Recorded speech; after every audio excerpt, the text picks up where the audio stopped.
Pedrinho, prazer falar contigo, obrigado aí por atender a gente. Queria que você fizesse uma análise desse sorteio. O Vasco pega o União Rondonópolis, né? Um pouquinho distante de Cuiabá, interior do Mato Grosso. Fizesse um balanço desse início de temporada do clube. Assim, boa tarde a todos aí, saudade da galera aí da Globo de Sport TV. É o início que a gente já tinha até comentado uma das minhas últimas coletivas na temporada passada, por ter sido antecipado o Campeonato Carioca. E nós teríamos que dar férias para os atletas, né? Pelo menos para os principais que participaram praticamente de toda a temporada de 24. A gente teria que dar um mês de férias para eles, né? E de repente o início ia ser com um pouco mais de dificuldade. E óbvio que isso tem um preço pela questão emocional. A torcida, obviamente, não quer saber se você está com o titular ou reserva. Então a gente ainda está num processo de pré-temporada com esses atletas, né? Que voltaram a atuar agora nos 3 últimos jogos. Então tem uma questão física ali de fadiga, né? De desgaste. Mas a perspectiva é que a gente consiga ainda fortalecer o elenco até o final da janela, com algumas dificuldades que todos sabem, para que a gente possa ter uma temporada competitiva, né? E uma colocação melhor no Campeonato Brasileiro, de repente chegar numa final nas Copas, que eu acho que é onde a gente tem mais condições, para fazer um ano mais tranquilo. Pedrinho, queria aproveitar para perguntar sobre essa janela, né, aberta até no dia 28 de fevereiro. Tem 3 semanas aí, mais ou menos, para o Vasco se organizar com relação a desfalques, a essa logística também de Copa do Brasil, de campeonato estadual. Qual é o foco de vocês nesse momento para essas próximas 3 semanas? Então, com relação à data da Copa do Brasil, a gente precisa ainda saber se vai ser antes do jogo do Botafogo ou depois, para a gente criar toda a logística com relação aos 2 jogos. Com relação à transferência da janela, muitas pessoas falam que nós estamos esperando para o último momento. Isso é uma grande mentira, a gente negocia há muito tempo, só que todos sabem a situação financeira do clube e eu tenho muita responsabilidade para não fazer o que fizeram durante muito tempo no clube, porque se eu quiser uma autoproteção para a gestão, eu vou ter uma responsabilidade financeira, vou gastar mais do que eu posso e com isso eu vou ser mais rápido no mercado. O não ser rápido no mercado é uma mentira. Rápido porque a gente antecipa o movimento. O problema é que a forma que a gente negocia, ela é um pouco mais demorada porque eu tenho uma receita estipulada pelo CEO da empresa, onde eu não posso quebrar esse orçamento. Como é um orçamento pequeno por uma temporada inteira e eu vou buscar às vezes um jogador de potencial melhor, eu tenho que negociar muito, porque se eu tenho 5 milhões de dólares para gastar o ano inteiro, eu não posso chegar, contratar um jogador de 7 milhões, que é o que eu quero. Quando eu quero esse jogador de 7 milhões, eu tenho que criar um mecanismo. Eu não posso pagar os 5 que eu tenho para um jogador e ficar devendo 2.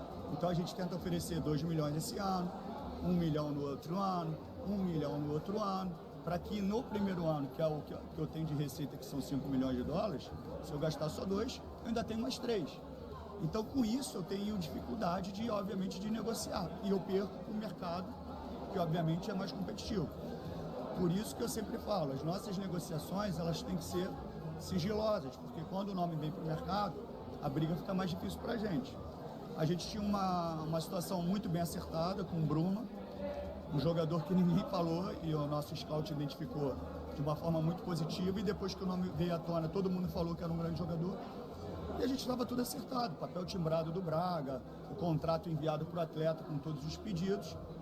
E no último dia da janela de Portugal, não foi a nossa, aconteceu uma coisa muito inusitada, onde o Di Maria machuca no Benfica, o Benfica tem um jogador próximo, último dia de janela, e é uma opção do jogador. O documento estava com ele, o contrato estava com ele, e a gente estava esperando o retorno do empresário, onde ele não retornou, justamente por esse imbróglio. Então, assim, a gente está em busca de atacantes de velocidade, não agora, já há algum tempo, mas toda essa dificuldade às vezes atrapalha um pouquinho. Rony ainda é uma possibilidade? Alguns nomes de velocidade que não adianta esconder muito, porque análise de mercado, análise de desempenho, todo mundo tem tudo mapeado de todas as prateleiras, assim. Então são os nomes que rodam aí, que vocês falam praticamente diariamente nos programas. Obrigado, Pedrinho. Valeu. Obrigado, Pedrinho. Gentilmente o Pedrinho atendendo a gente que dava de passagem, né, Lara? Mas, assim, esclarecimentos, muito importantes, né? Porque é realmente um anseio da torcida do Vasco. Se sabe muito bem que o elenco tem algumas carências, sobretudo os jogadores de lado de campo, como o Bruma, que ele citou aqui, né, detalhando essa questão da negociação. Tem também isso que ele citou do início de ano, de temporada, os jogadores se recondicionando e já lidando com pressão por vitórias, disputando clássicos. Isso é algo que, é claro, o torcedor, no final das contas, não quer saber, ele quer ver o time vencer e evoluir, mas é uma realidade também da temporada. A gente vai ficar aí no aguardo e tentando apurar junto com os nossos amigos, né, setoristas do GE, estão sempre aí em cima do lance para trazer alguma novidade do Vasco até o dia 28 de fevereiro, quando fecha a janela. E o Vasco tem uma situação bem atípica, né, no ano, que é toda essa questão da SAF, dos investidores, de se organizar para poder organizar a temporada, né? Se organizar para essa janela, mas também pensando na temporada como um todo. Impacta diretamente, obviamente, foi a primeira situação que você colocou, a mudança da regra. É uma logística também difícil, porque a gente ainda não sabe se a gente joga dia 19 ou dia 26, antes ou depois do jogo do Botafogo no Carioca. A mudança de critério, obviamente, faz com que as equipes que jogam nesse primeiro jogo em casa criem um pouquinho mais de dificuldade, obviamente, tentando se retrair um pouco mais, porque pode levar para os pênaltis. Mas a Copa do Brasil é isso, é um jogo, esse primeiro jogo é sempre um jogo de muita definição, de muita expectativa para que a gente possa avançar. A gente sabe que a gente pode ir mais longe nas Copas, devido ao elenco, né? Não ter um elenco recheado, com muitos jogadores. Então, assim, para a gente é importante passar, porque nós fizemos uma boa Copa do Brasil e queremos, de repente, chegar numa final nesse próximo ano. Uma última pergunta para liberar para os companheiros. O Vasco foi muito bem na Copa do Brasil do ano passado. Esse time vai ser reforçado ainda para os campeonatos que vêm a seguir, Copa do Brasil, Campeonato Brasileiro? É o que a gente está tentando, já há muito tempo, né? Não de forma recente, como as pessoas falam. A gente já está no mercado já há um bom tempo, já trouxemos 4 jogadores para uma posição que a gente necessitava muito, que era na defesa. Trouxemos o Tietchan, que é um jogador de muita dinâmica, e agora a gente, como todo mundo sabe, a gente está buscando atacantes para que a gente possa fortalecer o elenco para a temporada 25. Pedrinho, falando em dinheiro, a Copa do Brasil é uma competição milionária, o torcedor está na expectativa, assim como você, imagino, de uma reunião acontecer com o grego Evangelos Marinax. O que tem de real em relação a isso? Houve um contato, um pedido de reunião? Como você sabe, Fábio, eu tenho um NDA assinado e, assim, para deixar claro que qualquer investidor, e vocês sabem que a gente tem 3 NDAs assinados, qualquer convite que seja feito, prontamente vai ser atendido.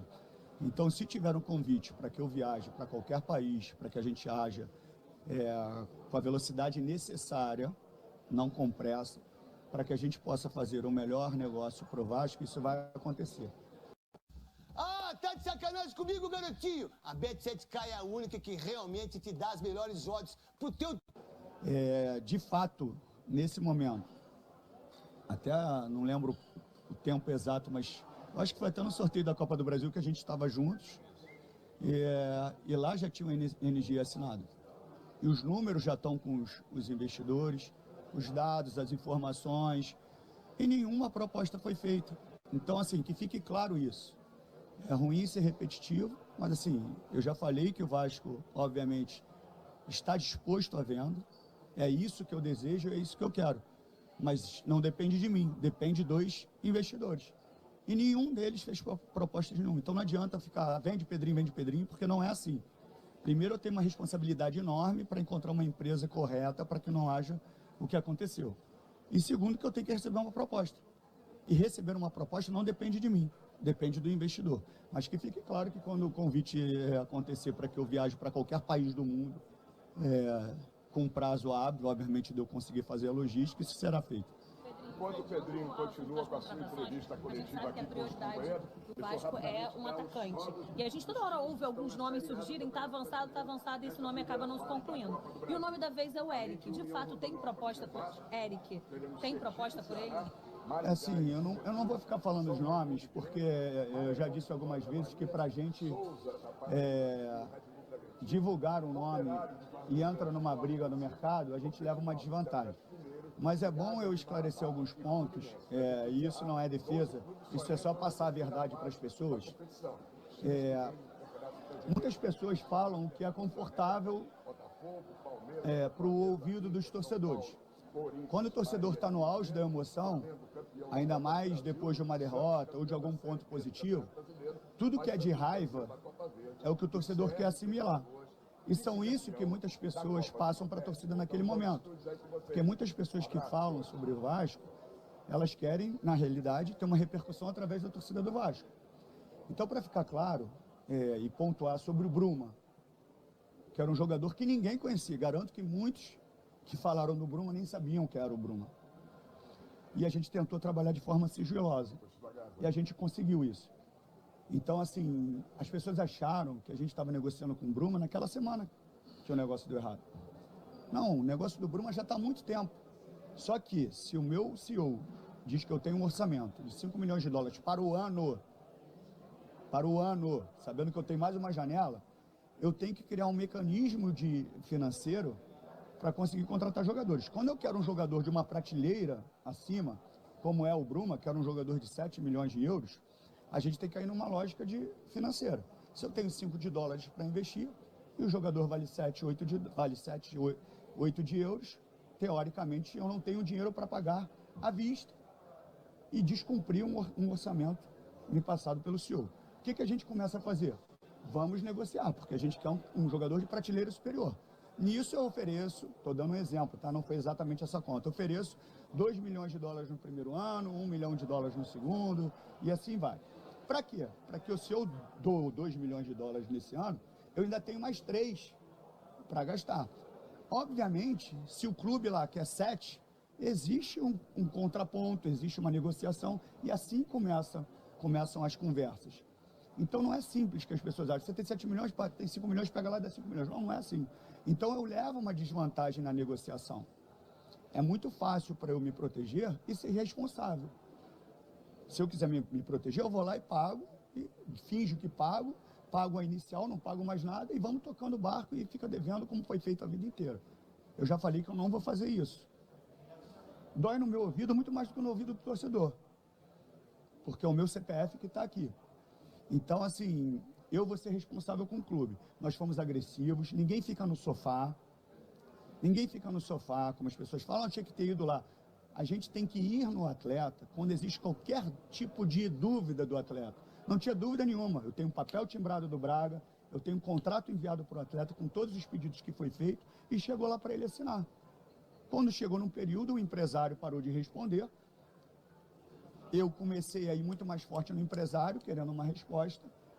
Quando deu na cabeça dele, ele resolveu me ligar para falar que tinha entrado no circuito Benfica, que era a última janela não minha, não era o último dia da janela minha, era o último dia da janela de Portugal, que através da lesão do Di Maria, o Benfica foi lá e foi em cima. E o jogador, na lei portuguesa, tem que estar no local ainda para assinar. Então, assim, é muita coisa que se fala que não é verdadeira. E a gente precisa entender o que é político, o que causa o caos e o que não é. A necessidade por um atacante, ela é clara e óbvia. A gente já está no mercado há muito tempo. Só que a gente tenta a primeira prateleira nas nossas condições. Não é prateleira para os outros clubes que têm muito mais dinheiro. É a primeira prateleira que a gente pode. E a primeira prateleira que a gente pode, existe um desgaste de negociação. E aí, às vezes, as coisas não acontecem. Foi uma escolha do Bruma. Não foi incompetência, não foi atraso, foi uma escolha do Bruma. Quando eu envio a proposta, já era só para ele assinar. Já estava tudo certo. E aconteceu um imprevisto. Agora, o Braia era um jogador caro, que a gente insistiu, que a gente estava lutando contra uma equipe, que é o América do México, que financeiramente é muito rica, que resistiu até o último minuto.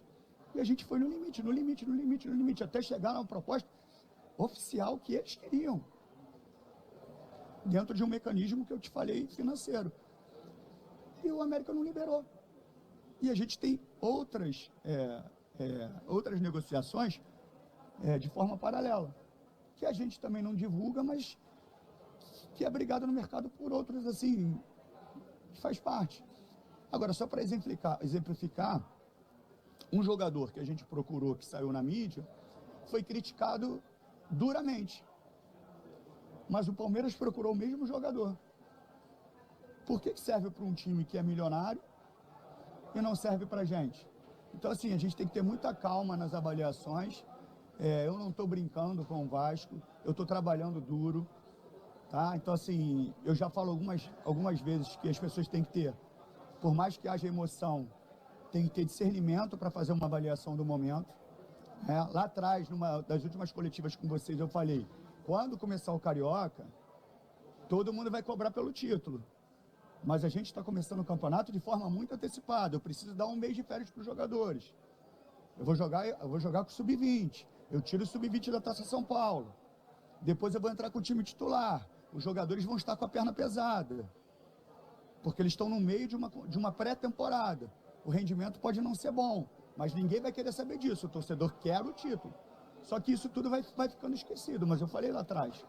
Então, assim, é um início de temporada. A gente quer fechar a janela com 2 ou 3 contratações no ataque. Não quer dizer que nós começamos agora. Isso é uma mentira que causa um caos para me afetar diretamente. E quem quer me afetar diretamente vai ter que esperar o término do meu mandato, porque eu vou cumprir o que eu prometi, que é entrar aqui e começar a pagar as dívidas. E vocês sabem o processo que está acontecendo lá dentro, de reestruturação financeira. Você sabe que a gente já negociou com muitos trabalhadores, sem deságio nenhum, porque eu poderia dar o deságio que eu quisesse, mas eu não quis afetar os trabalhadores que passaram muitos anos se dedicando ao Vasco. Então tem todo um processo sendo feito ali, para que daqui a alguns anos o Vasco possa realmente estar reestruturado financeiramente. Vou pedir paciência para o torcedor? Não. O torcedor pode ficar chateado, pode ficar bravo comigo? Pode, deve, tem todo o direito, porque está há 40 anos, há 20 anos, há 30 anos, todo mundo falando de reformulação e não acontece nada e ninguém reestrutura. O torcedor quer título. Muitas vezes ele não quer saber como você consegue isso. Só que eu não vou ser irresponsável. Eu sou xingado, eu sou vaiado, mas eu não vou causar nenhum dano ao clube financeiro. Não vou. Não espere isso de mim. Eu não vou, porque senão eu vou ser mais do mesmo. Agora, isso não quer dizer que eu não estou indo para o mercado. Isso não quer dizer que eu não sou agressivo no mercado. Eu sou agressivo no tanto que o Bruma era uma contratação fora das nossas condições. Mas através de um mecanismo financeiro a gente ia tentar. E a responsabilidade é minha. Se eles estão procurando um responsável, o responsável sou eu, não sou o presidente. Então eu sou responsável. Eu sou responsável, eu não tenho a caneta.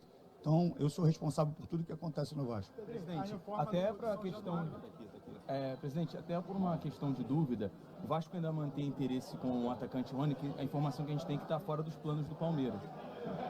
Cara, tem muitos jogadores que a gente está atrás, que são jogadores que estão no mercado. O Rony é um deles. É um jogador que a gente tem interesse, como outros a gente tem. É uma negociação difícil também, vocês sabem os valores. Mas eu já deixei claro, já tem, enfim. É um jogador que a gente deseja. A gente